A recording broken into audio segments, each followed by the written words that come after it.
llegamos a el que durante mucho tiempo fue el centro del pueblo antiguo. Posteriormente el pueblo se va extendiendo hacia el sur y hacia el oeste, y ya esta zona quedó descentrada y quedó formando parte del barrio alto.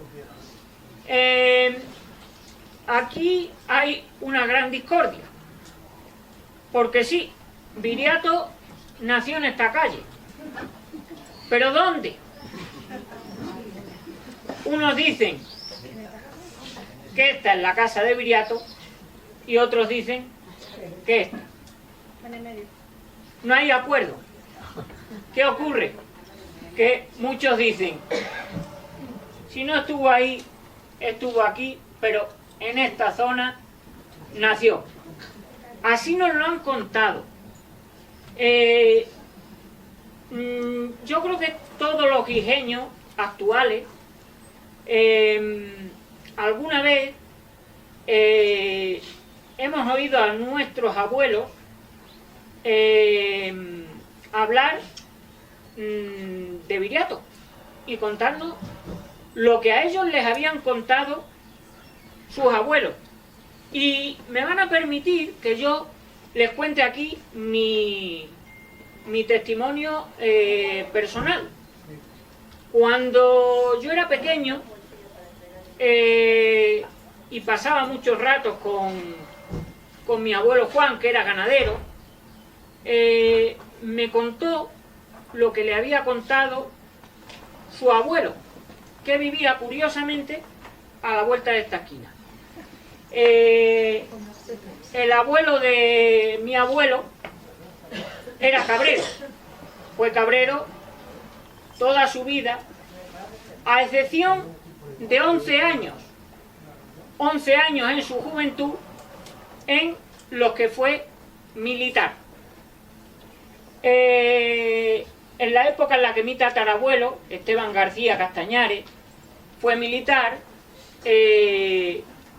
existía todavía el llamado Imperio Español, por lo que Cuba y Filipinas pertenecían a España.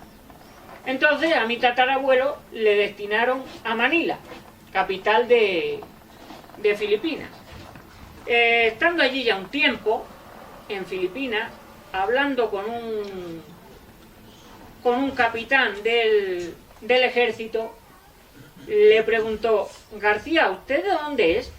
Y dice: yo soy de Quijo de Santa Bárbara, en la provincia de Cáceres. Y dijo el capitán: del pueblo de Viriato. Dice: ¿cómo que del pueblo de Viriato? Dice: sí, señor. Dice: ¿no sabe usted que hubo un historiador de Jarandilla de la Vera que escribió diciendo que Viriato nació en su pueblo? Y dice: sí, señor, eso se cuenta en mi pueblo. Dice: y yo vivo en la calle de Viriato. Dice: no sé si vivo en la casa donde nació él o si vivo al lado de ella, pero yo en aquella calle vivo.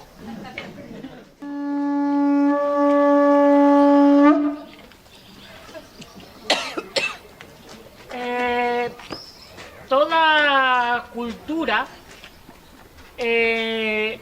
tiene su religión y sus creencias. A través de ellas se puede conocer mucho de la sociedad de cada época. Dentro de los pueblos prerromanos, curiosamente los vetones, aunque eran un pueblo bastante aislado, se va a conocer mucho de su religión y sus creencias. Los vetones tenían varios dioses, eran politeístas, pero fundamentalmente tenían dos dioses.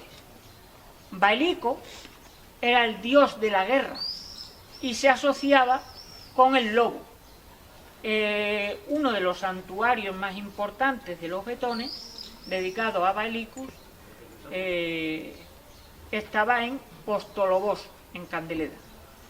El lobo pues era un animal, podríamos decir, casi que totémico para los pueblos ganaderos.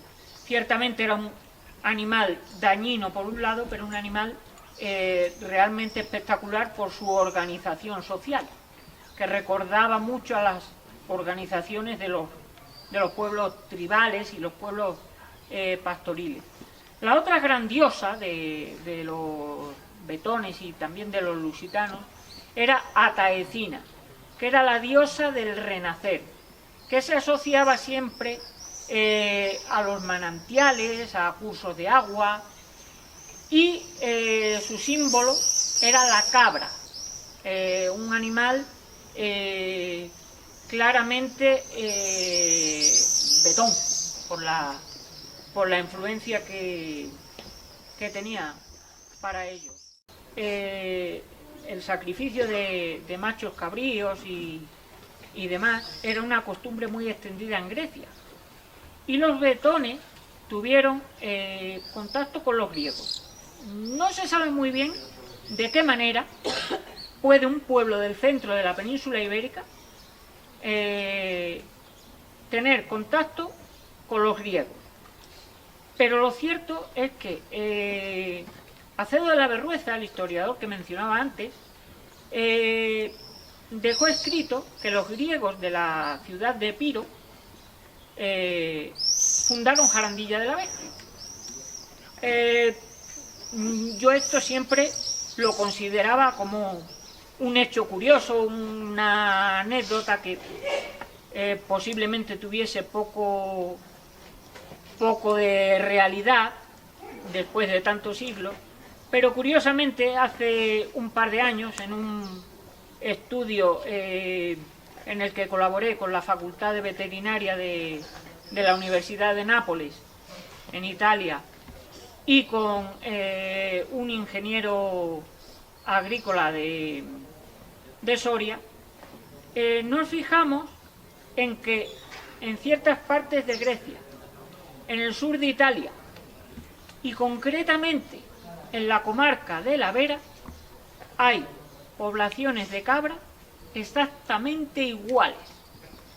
En Italia tienen una cabra que es la serrana o rústica calabresa, que tiene una coloración que ellos llaman gnaza, que es negra con la cara roja. Nosotros aquí tenemos una cabra exactamente igual, que la llamamos morucha carrillera. No hay en todo el mundo cabras con esa coloración. Y curiosamente, solo se encuentran en Betonia y en el sur de Italia, que había sido previamente conquistado por los griegos. Posiblemente los griegos trajesen esas cabras a esta zona, que se mezclasen con la cabra criada por los betones, pero que luego se va a seguir criando por la religión, los sacrificios y el culto a Taecina que estaba relacionado con la cabra. Bien, cerca de los lugares de culto se encontraban las necrópolis. Las necrópolis eran los cementerios. Los betones, aunque enterraban en grandes túmulos funerarios, tenían ya una costumbre bastante arraigada de enterrar en los llamados campos de urnas. Reducían los cadáveres a ceniza, los introducían en una vasija de barro junto con piezas del ajuar funerario del difunto y los enterraban fuera de los poblados, pero relativamente cerca.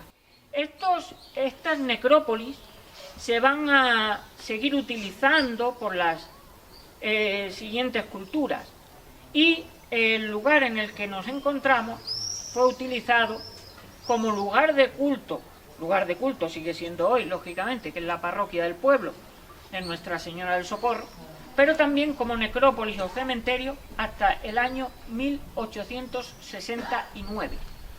O sea que podemos estar ahora mismo sobre lo que fuera la necrópolis del poblado prerromano que hubiese aquí en la época vetona.